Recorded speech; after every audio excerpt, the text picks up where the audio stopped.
Hello दोस्तों, नमस्कार। स्वागत है आपका स्टडी पावर सेंटर में। तो दोस्तों, इसके पहले के वीडियो में आप सभी लोगों का रिस्पांस बहुत बढ़िया रहा, इसके लिए बहुत बहुत धन्यवाद।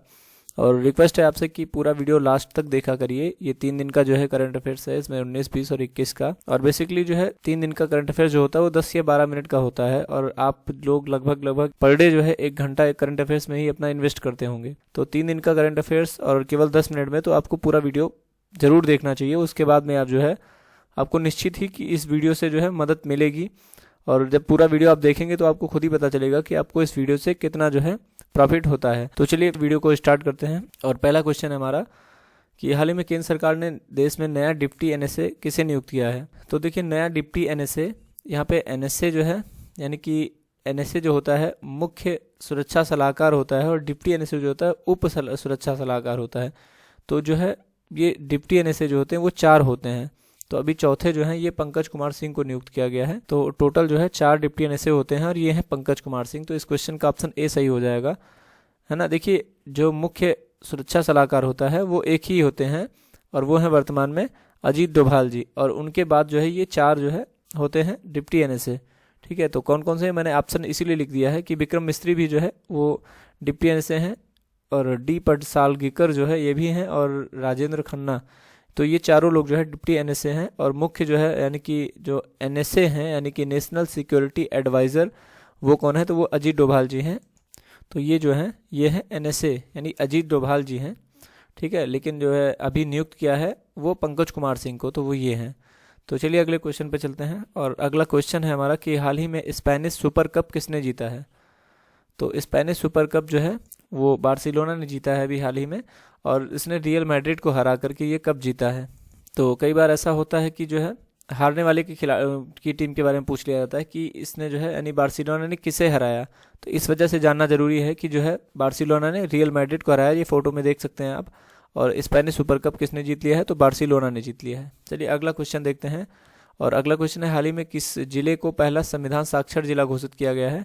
तो ये जो है कोल्लम, जो कि केरल का एक जिला है, इसको जो है घोषित किया गया है। तो इस क्वेश्चन का ऑप्शन सी सही हो जाएगा। ठीक है, पहला संविधान साक्षर जिला घोषित किया गया है। ठीक है, पूरे देश में पहला जिला है ये। और अगला क्वेश्चन है कि हाल ही में ऑक्सफैम की रिपोर्ट के अनुसार भारत की 40% संपत्ति, इसके मालिक जो हैं वो केवल कितने परसेंट लोग हैं। तो ये जो है इस क्वेश्चन का ऑप्शन 1%, ऑप्शन बी सही हो जाएगा। आपको जानकर हैरानी होगी कि केवल 1% लोगों के पास 40% संपत्ति है, यानी कि पूरे देश में अगर 100% संपत्ति जो है उसका 40% हिस्सा जो है वो 1% लोगों के पास में है ना। और ये रिपोर्ट जो है वो जारी की है ऑक्सफैम ने। ठीक है, ऑक्सफैम इंडिया। तो देखिए, ऑक्सफैम इंडिया ने जो है जो बताया है उसके अनुसार जो है 1% लोगों के पास 40% संपत्ति है। और इसके अलावा जो 50% आबादी है इसके पास केवल 3% संपत्ति है, यानी कि 100 रुपये अगर पूरे देश में बटे हुए हैं तो उसमें से 50 लोगों में केवल 100 लोग हैं और 100 रुपये हैं। तो 50 जो लोग हैं उनके पास केवल 3 रुपये हैं, और बाकी एक आदमी ऐसा है जिसके पास 40 रुपये हैं। तो आप इससे जो है असमानता का अंदाज़ा लगा सकते हैं कि कितनी ज़्यादा असमानता है। और एक आंकड़े में भी और जो है मैं आपको बताना चाहूँगा कि 2020 में जो है 102 अरबपति पूरे भारत में केवल 102 अरबपति थे, लेकिन 2022 में ये संख्या बढ़ के 166 अरबपति हो गए। तो आप ये कह सकते हैं कि कोविड काल में जो अमीर था वो और अमीर होता चला गया, और जो गरीब था वो उससे भी ज़्यादा बुरी कंडीशन में पहुंच गया। तो इस जो है क्वेश्चन, ये मतलब इसके बारे में थोड़ा सा डिटेल में जानना ज़रूरी होगा, लेकिन इस वीडियो में मैं इतना ही जो है शॉर्ट में ही मैं आपको बताऊंगा। इसका मैं अलग से एक वीडियो बना दूंगा जिसमें मैं आपको एकदम डिटेल में इसके बारे में सब कुछ समझा दूंगा। तो चलिए चलते हैं अगले क्वेश्चन के बारे में। और अगला क्वेश्चन है हमारा कि हाल ही में WPR की रिपोर्ट के अनुसार जनसंख्या के मामले में भारत ने किस देश को पीछे कर दिया है। तो भारत ने चाइना को जो है वो पीछे कर दिया है जनसंख्या के मामले में। ठीक है, बाकी जनसंख्या के मामले में चाइना को पीछे कर दिया है। ठीक है, और मैंने कल के वीडियो में इसके पहले के बताया था कि जो है भारत से चाइना का जो व्यापार है वो कितना हो गया था, है ना। तो आप देख रहे हैं एक तरह से जो है, एक तरफ से मतलब बाइकाट चाइना का भी ट्रेंड चल रहा है, उसके अलावा भी जो है दोनों में व्यापार कितना ज़्यादा हो रहा है। तो वहीं पे जो है रिपोर्ट जारी की है वर्ल्ड, WPR का मतलब होता है वर्ल्ड पॉपुलेशन। इसके अनुसार, इसकी रिपोर्ट के अनुसार भारत ने जो है चाइना को पीछे छोड़ दिया है। ठीक है, देखिए WPR की फुल फॉर्म होती है वर्ल्ड पॉपुलेशन रिव्यू। ठीक है, रिपोर्ट नहीं होता है, रिव्यू होता है, वर्ल्ड पॉपुलेशन रिव्यू। ठीक है, अच्छा, इसके अनुसार जो है इसने मतलब इस रिपोर्ट में कहा गया है कि भारत की जनसंख्या जो है वो चाइना से करीब 50 लाख ज़्यादा है ना। और एक और बात बोली है इसने कि इस भारत की जो जनसंख्या है वो धीमी गति से बढ़ रही है, लेकिन जो है वृद्धि लगभग हो रही है और ये 2050 तक होती रहेगी, उसके बाद में जो है स्थिर हो जाएगी।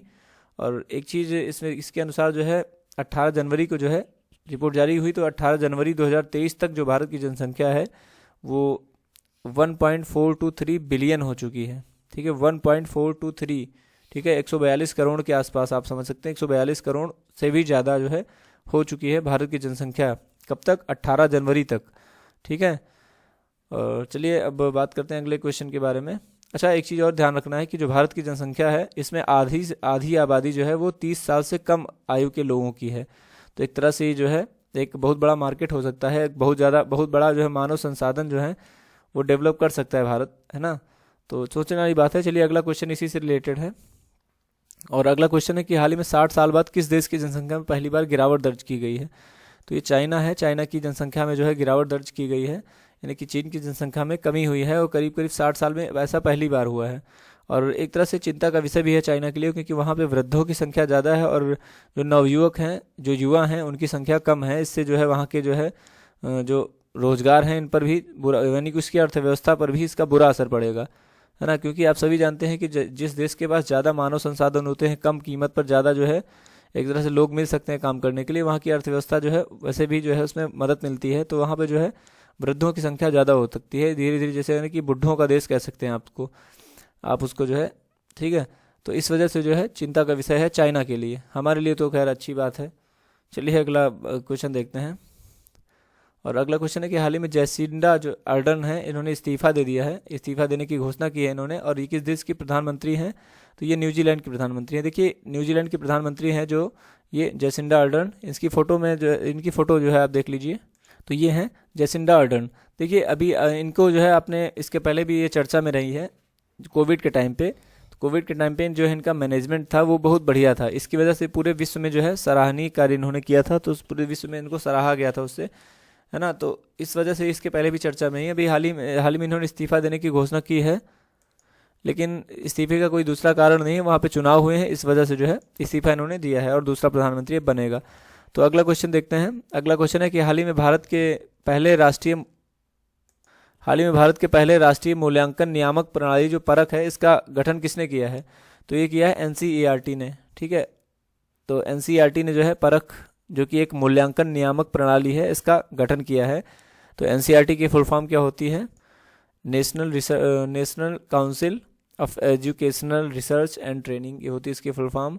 ठीक है, और इसने जो है अभी हाल ही में, देखिए ये बहुत पहले की खबर है, लेकिन अभी जो है हाल ही में इसका गठन कर दिया गया है। इसके पहले भी ये खबर आपने सुनी होगी, लेकिन उसके पहले घोषणा हुई होगी, लेकिन अब इसका गठन कर दिया गया है। इसका तो परख का, जो कि एक राष्ट्रीय मूल्यांकन नियामक प्रणाली है। ठीक है, इसके जरिए जो है वो परख की जाएगी। परख का मतलब ही आप समझते होंगे, एक तरह से जो है परखा जाएगा, है ना। या तो चलिए अगला क्वेश्चन, मूल्यांकन किया जाएगा। अगला क्वेश्चन देखते हैं। अगला क्वेश्चन है कि हाल ही में पोंगल त्यौहार मनाया गया है, तो ये किस देवता को समर्पित है?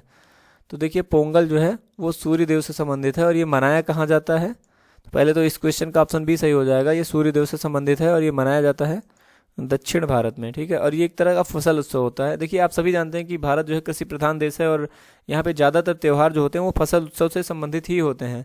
तो ये भी फसल उत्सव से संबंधित जो है एक त्यौहार है, और ये ज़्यादातर खास करके तमिलनाडु में मनाया जाता है, लेकिन दक्षिण भारत का ये प्रमुख त्यौहार होता है, और 4 दिन तक जो है ये त्यौहार होता है। और इस दिन सूर्यदेव का महत्व इसलिए होता है कि सूर्य भगवान को प्रसाद अर्पित करके जो है अर्पित करते हैं, उसको जो है पगल कहते हैं, तो इसी वजह से इसका नाम जो है पोंगल पड़ गया। तो अगला क्वेश्चन देखते हैं। अगला क्वेश्चन है कि हाल ही में सानिया मिर्जा ने संन्यास लेने की घोषणा की है, और यह किस खेल से संबंधित है? तो सानिया मिर्जा, मुझे लगता है कि आप सभी लोग जानते होंगे, ये जो है बैडमिंटन से संबंधित है। तो इस क्वेश्चन का ऑप्शन ए सही हो जाएगा। तो ये हैं सानिया मिर्जा, और इन्होंने अभी हाल ही में संन्यास लेने की घोषणा की है। हालांकि ये फरवरी में जो है एक टूर्नामेंट खेलेंगे, उसके बाद में संन्यास लेंगे, लेकिन इन्होंने घोषणा कर दी है अपने सोशल मीडिया अकाउंट के जरिए। तो अगला क्वेश्चन देखते हैं कि अगला क्वेश्चन में पूछा गया, हाल ही में G20 की हेल्थ वर्किंग ग्रुप जो है इसकी पहली बैठक का आयोजन कहाँ किया गया है? तो इसकी पहली बैठक जो है हेल्थ वर्किंग ग्रुप, ये ध्यान रखना आपको कि हेल्थ वर्किंग ग्रुप, ठीक है, इसकी पहली बैठक जो है वो तिरुवनंतपुरम में की है। ठीक है, तो इस क्वेश्चन का ऑप्शन भी सही हो जाएगा। तिरुवनंतपुरम जो है वो केरल में है ना। अच्छा, यहीं पे जो हेल्थ वर्किंग ग्रुप है इसकी बजाय जो है इंफ्रास्ट्रक्चर वर्किंग ग्रुप जो हो जाए, तो मतलब हेल्थ वर्किंग ग्रुप की पहली बैठक जो है तिरुवनंतपुरम में हुई, लेकिन इंफ्रास्ट्रक्चर वर्किंग ग्रुप जो है इसकी पहली बैठक वो पुणे में हुई है, पुणे में हुई है, और पुणे जो है कहाँ है, महाराष्ट्र में है। ठीक है, ये ध्यान रखना है आपको। अगला क्वेश्चन देखते हैं। अगले क्वेश्चन में कहा गया हाल ही में साझा स्कूल बस प्रणाली तथा कृषि प्रतिक्रिया वाहन योजना किस राज्य में शुरू की गई है। तो देखिए अभी हाल ही में जो है नागालैंड, त्रिपुरा और मेघालय इन 3 राज्यों में चुनाव की घोषणा की गई है। तो ये जो है मेघालय ने इसकी घोषणा की है, और ये है क्या, तो एक तरह से वहाँ देखिए ट्रैफिक की समस्या होती, तो एक मतलब बस के जरिए कई स्कूलों के बच्चों को जो है वहाँ तक छोड़ा जाएगा, और इससे जो है स्कूलों के टाइम में ऐसा मैनेजमेंट किया गया है कि जो है एक ही बस से 2-3 स्कूलों के बच्चे को जो है छोड़ा जा सके। तो ये मेघालय में किया है ना। चुनाव है यहाँ पे, तो आप सभी जानते हैं कि जब चुनाव होते हैं तो योजनाएं ज़्यादातर जो है स्टार्ट की जाती हैं, तो इस वजह से आपको नज़र बनाए रखना है इन 3 राज्यों पे, त्रिपुरा, मेघालय और नागालैंड पे। तो अगला क्वेश्चन देखना है। अगला क्वेश्चन है कि हाल ही में सहर्ष नामक एक विशेष शिक्षा कार्यक्रम किस राज्य ने शुरू किया है। तो सहर्ष जो है इसको त्रिपुरा ने शुरू किया है। यहाँ भी चुनाव है त्रिपुरा, मेघालय और नागालैंड में।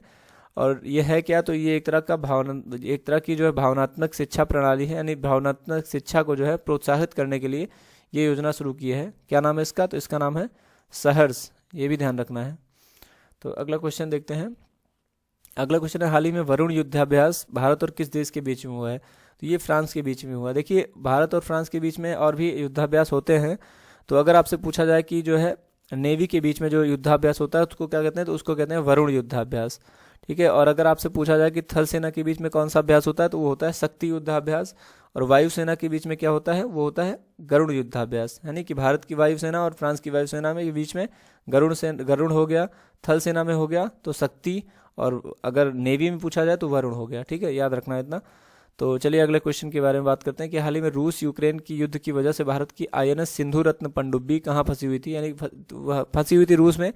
तो इसे जो है किस देश के माध्यम से वापस लाया जाएगा, तो ये नार्वे के जो है नार्वे की मदद से जो है वापस लाया जाएगा। नार्वे की मदद का मतलब ये है कि देखिए रूस पे जो है युद्ध की वजह से बैन लगा हुआ है ना, वहाँ के जो ट्रांसपोर्ट पे। तो और इस पनडुब्बी को जो है ट्रांसपोर्ट के जरिए ही लाया जा सकता है, क्योंकि इसमें थोड़ी सी खराबी थी जिसकी वजह से जो है इसको रूस भेजा गया था। तो अब रूस से तो ये आ नहीं सकता, तो इस वजह से रूस के बगल में ही नार्वे पड़ता है, तो नार्वे के यहाँ रूस से नार्वे जाएगा और नार्वे से जो है इसको भारत लाया जाएगा। ठीक है, ट्रांसपोर्ट करके। तो इस वजह से इस क्वेश्चन का ऑप्शन सी सही हो जाएगा, है ना। तो चलिए बात करते हैं अगले क्वेश्चन के बारे में। और अगला क्वेश्चन जो है वो है हाल ही में भारत में डॉपलर वेदर राडार नेटवर्क से किस वर्ष तक कवर कर दिए जाने का लक्ष्य रखा गया है। तो इस क्वेश्चन का ऑप्शन भी सही हो जाएगा, 2025 तक जो है ऐसा लक्ष्य रखा गया है। अब ये है क्या, डॉपलर वेदर राडार, तो जो एक तरह की मौसम प्रणाली है, इसके लग जाने से जो है हम 40% तक जो है यानी कि सुधार हो जाएगा मौसम की जानकारी के लिए। मतलब मौसम की जानकारी लेने में हम 40% और अधिक कुशल हो जाएंगे, तो इससे 40% तक जो है ज़्यादा सटीक जो है जानकारी लेने में मदद मिलेगी। ठीक है, तो चलिए अगले क्वेश्चन के बारे में देखते हैं। और अगला क्वेश्चन है कि हाल ही में अजंता एलोरा फिल्म फेस्टिवल में किस फिल्म को गोल्डन कैलाश अवार्ड मिला है। तो ये मिला है नानेरा को। तो इस क्वेश्चन का ऑप्शन बी सही हो जाएगा। तो नानेरा को जो है मिला है गोल्डन कैलाश अवार्ड, ये है आप फोटो में देख रहे हैं नानेरा। ठीक है, अगला क्वेश्चन देखते हैं। और अगला क्वेश्चन है कि हाल ही में जारी रिपोर्ट के अनुसार दिसंबर 2022 में भारत की खुदरा महंगाई दर कितनी रही है। तो खुदरा महंगाई दर के बारे में पूछा जाए तो 5.72% है, और अगर यहीं पे आपसे थोक महंगाई दर पूछा जाए तो वो है 4.95। ये ध्यान रखना है आपको कि अगर यहाँ पे थोक पूछा जाए, थोक महंगाई दर, तो वो है 4.95, और अगर खुदरा पूछा जाए तो 5.72% है। ठीक है, तो इस क्वेश्चन का ऑप्शन ए सही है कुल मिला के, क्योंकि यहाँ पे खुदरा महंगाई दर पूछा गया है। तो चलिए बात करते हैं अगले क्वेश्चन के बारे में। देखिए यहाँ पे जो है रिपोर्ट 2022 की, यानी कि है ये 2022 का, लेकिन रिपोर्ट जारी अभी जनवरी में हुई, इस वजह से क्वेश्चन अभी आया है। और अगला क्वेश्चन है कि हाल ही में revolutionaries the other stories of how India one freedom, इसका अनावरण जो है अमित शाह ने किया है। तो इसका अनावरण जो है वो गृह मंत्री ने किया है, इस वजह से पुस्तक महत्वपूर्ण हो जाती है। और इसको जो है इस पुस्तक के लेखक कौन है, तो वो है संजीव सान्याल। इस क्वेश्चन का ऑप्शन बी सही हो जाएगा। ठीक है, तो ये हैं संजीव सान्याल, और इन्होंने ही जो है इस पुस्तक को लिखा है और इसका अनावरण किया है अमित शाह जी ने। तो इस वजह से क्वेश्चन जो है एक महत्वपूर्ण हो जाता है। और देखते हैं चलिए अगला क्वेश्चन। तो अगला क्वेश्चन है कि हाल ही में UNSC यानी कि यूनाइटेड नेशन सिक्योरिटी काउंसिल, इसने किस संगठन को जो है इसके लीडर को जो कि अब्दुल रहमान मक्की हैं, इनको वैश्विक आतंकवादी घोषित किया है। तो ये किया है लश्कर तैयबा को। है ना। और देखिए इसके इसके जो है विरोध में भारत ने इसके पहले भी जो है इसके विरोध में आवाज़ उठाई थी, लेकिन तब जो है चाइना के सपोर्ट की वजह से जो है यूनाइटेड नेशन जो काउंसिल है, सिक्योरिटी काउंसिल, उसने जो है वो ऐसा नहीं कर पाई थी, क्योंकि आप जानते हैं कि चाइना के पास वीटो पावर है। लेकिन अब जो है ऐसा नहीं कर पाया, चाइना ने सपोर्ट नहीं किया है पाकिस्तान को, क्योंकि ये पाकिस्तान का ही जो है, पाकिस्तान के ही है एक तरह का। पाकिस्तान तो आप जानते ही हैं जो है कैसा देश है, तो वहीं के हैं। और अब जो है इनको आतंकवादी घोषित कर दिया गया है, वैश्विक आतंकवादी। तो इस क्वेश्चन का ऑप्शन ए सही हो जाएगा। बात करते हैं कल के क्वेश्चन के बारे में। कल मैंने आपसे क्वेश्चन पूछा था कि हाल ही में जारी हैंडले पासपोर्ट इंडेक्स में भारत की रैंक क्या है, तो इस क्वेश्चन का ऑप्शन ए सही हो जाएगा। 85 रैंक है। इसके पहले जो है पिछले साल 83 थी, अब जो है 85 हो गई है, यानी कि हम 2 पॉइंट गिर भी गए हैं, मतलब कम हो गई है। ठीक है, ये एक तरह का इंडेक्स होता है, मैंने इसके बारे में जो है पिछले वीडियो में बताया, तो आप जो है डिटेल में देख सकते हैं। और बात करते हैं कल के क्वेश्चन के, मतलब आज के क्वेश्चन के बारे में।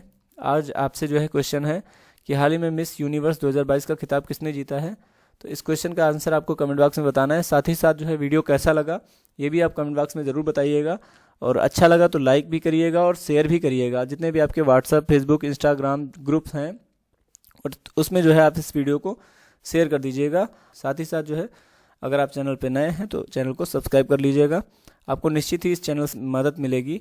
तो वीडियो में साथ बने रहने के लिए आपका बहुत बहुत धन्यवाद। जय हिंद, जय भारत।